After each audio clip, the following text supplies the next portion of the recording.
বাংলা সাহিত্য চর্চা কেন্দ্রের পক্ষ থেকে বাংলা সাহিত্যের সকল ছাত্রছাত্রীকে জানাই আন্তরিক অভিনন্দন। বাংলা সাহিত্য চর্চা কেন্দ্রের পক্ষ থেকে সকল শিক্ষার্থীকে জানাই আমার আন্তরিক অভিনন্দন।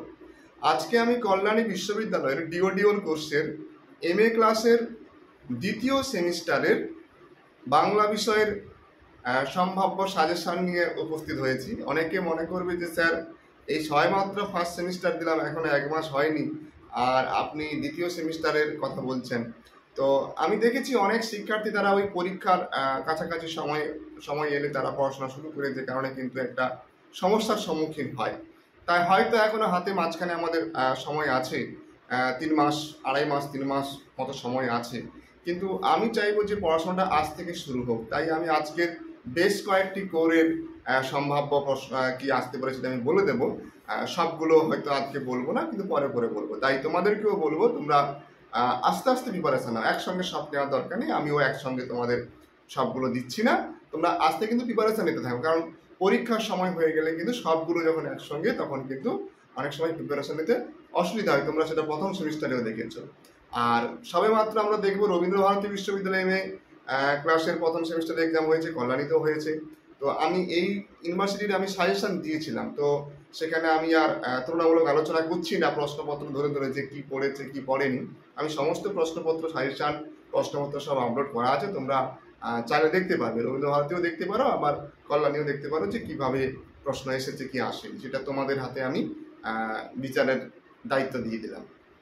তো আমি আজকে মূলত কয়েকটি কোর নিয়ে আলোচনা করব। প্রথম হচ্ছে বি কোর 205।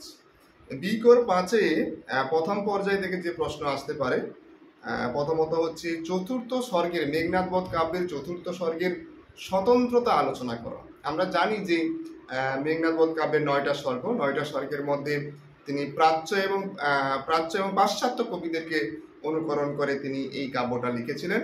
এবং এই কাব্যে আমরা দেখব যে আমরা যে রাবণকে ঘৃণা করতাম, যে রাবণকে হীন বলতাম, সে রাবণকে তিনি, ইন্দ্রজিৎকে তিনি বীর হিসেবে প্রতিপন্ন করেছে, আর রামকে তিনি হীন হিসেবে প্রতিপন্ন করেছে।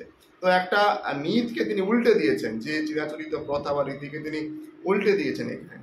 এবং এই চতুর্থ স্বর্গে কিন্তু এখানে কোনো পাশ্চাত্য কবির প্রভাব নেই। এখানে তিনি মূলত প্রাচ্য মানে ভারতীয় কবিদের কিন্তু তিনি অনুকরণ করে এখানে কিন্তু চতুর্থ স্বর্গ লিখেছে। এবং এখানে ওই সীতার যে তার পূর্বের কাহিনীগুলো, তাকে কেন রাবণ হরণ করলো, কিভাবে হরণ করলো, কেন সে পঞ্চবটি বনেছিল, সমস্ত স্মৃতিকথাও এসেছে।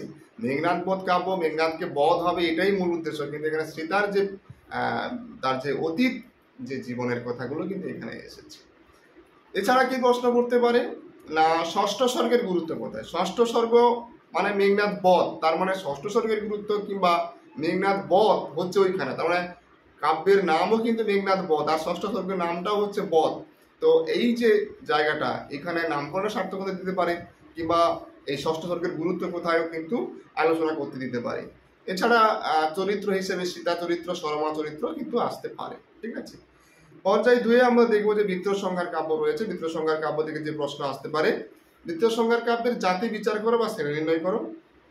দ্বিতীয়ত বৃত্ত সংজ্ঞার কাব্যের নারী চরিত্রগুলোর সম্পর্কে সংক্ষেপে আলোচনা করো। কোনো একটা বিশেষ নারী চরিত্র দিতে পারে, ঐন্দ্রিলার কথা দিতে পারে, কিংবা শচীর কথা দিতে পারে, কিংবা ইন্দুবালার কথা দিতে পারে। তো এইগুলো একসঙ্গে দিতে পারে, আবার কিন্তু কোনো একটাও কিন্তু নারী চরিত্র কিন্তু দিতে পারে। ঠিক আছে। এছাড়া পর্যায় 3-এ জীবনানন্দ দাশ থেকে কবিতা ধরে তো প্রশ্ন আসতেই পারে। তার বিশেষ করে 1946-47 সালের যে এই কবিতাটিতে যে সাম্প্রদায়িক দেশভাগ এবং দাঙ্গাই, এই ধরনের বিষয়গুলো কীভাবে প্রতিফলিত হয়েছে, কিংবা নগ্ন নির্জন হাত কবিতার বিষয়বস্তু আলোচনা করো, কিংবা শিকার কবিতায় যে উপমার মধ্য দিয়ে যে একটা ট্রাজিক মুহূর্ত ফুটে উঠেছে সেটা সম্পর্কে আলোচনা করো, বা কিভাবে উপমা, চিত্ররূপ এইগুলো এসেছে, চিত্রকল্প ব্যবহৃত হয়েছে, সেগুলো সম্পর্কে আলোচনা করো। কিংবা অনেক সময় বলা হয় যে রবীন্দ্রনাথ ঠাকুর বলেছিলেন জীবনানন্দ সম্পর্কে চিত্ররূপময় তার কবি, এই কথাটি আলোচনা করো বা ব্যাখ্যা করো, কতখানি সার্থক হয়েছে এই উক্তিটি, এই বিষয়ে আলোচনা করো। বা জীবনানন্দকে সুরিলিজমের কবি বলা হয়, কেন সুরিলিজম তার কবিতায় কিভাবে প্রভাব পড়েছে সেটা নিয়ে আলোচনা করো। পর্যায় 4-এ আমরা দেখব যে মৌহাদেশ থেকে প্রশ্ন আসতে পারে, যে মৌহাদেশ থেকে নাগরিক জীবনের যে ক্লেদাক্ত জীবন, নাগরিক জীবন থেকে তিনি ওই মৌহাদেশে চলে যেতে চেয়েছেন। তো নাগরিক জীবনের যে ছবি বা মহাদেশের যে ছবি তুলে ধরেছেন সেই বিষয়ে আলোচনা করো। বা এখান থেকে ওই অনন্ত কুয়ার জলে চাঁদ পড়ে আছে, কিংবা হেতালের লাঠি বা সংবর্ত যযাতি কবিতা থেকেও কিন্তু প্রশ্ন আসতে পারে। এরপরে চলে যাচ্ছি আমি বিকোর 206 সেখানে রবীন্দ্র সাহিত্য রয়েছে। প্রথমে দেখব যে রবীন্দ্র সাহিত্যে কবিতা আছে, তো এখানে কিন্তু ওই কবিতাগুলো থেকে লাইন তুলে দিতে পারে, ঠিক আছে, লাইন তুলে দিয়ে প্রসঙ্গ নির্দেশ করে যে কবিতাগুলো থেকে আসতে পারে এখানে প্রশ্ন, অহল্যার প্রতি, সাধারণ মেয়ে, বাসি, উর্বশী, এগুলো থেকে কিন্তু প্রশ্ন আসতে পারে। পর্যায় 2 রক্তকরবী রূপক সাংকেতিক নাটক হিসেবে কতখানি সার্থক, বা রূপক সাংকেতিক এবং এখানে যে নাট্যদ্বন্দ্ব বা যে নাট্য পরিণতি যেটা দেখা যাচ্ছে সেই সম্পর্কে আলোচনা করো, কিংবা এখানে অধ্যাপক চরিত্র বা চন্দ্রা চরিত্র বা আমরা দেখব ফাগুলাল চরিত্র, এই ধরনের চরিত্রগুলো কিন্তু আসতে পারে। এবং পর্যায় 3 থেকে ছোট গল্প হিসেবে পোস্টমাস্টার আসতে পারে, কিংবা ওই 3 সঙ্গীর যে গল্পগুলো সেগুলোও কিন্তু গুরুত্বপূর্ণ, বিশেষ করে ল্যাবরেটরি, শেষ কথা, রবিবার, এগুলোও কিন্তু গুরুত্বপূর্ণ।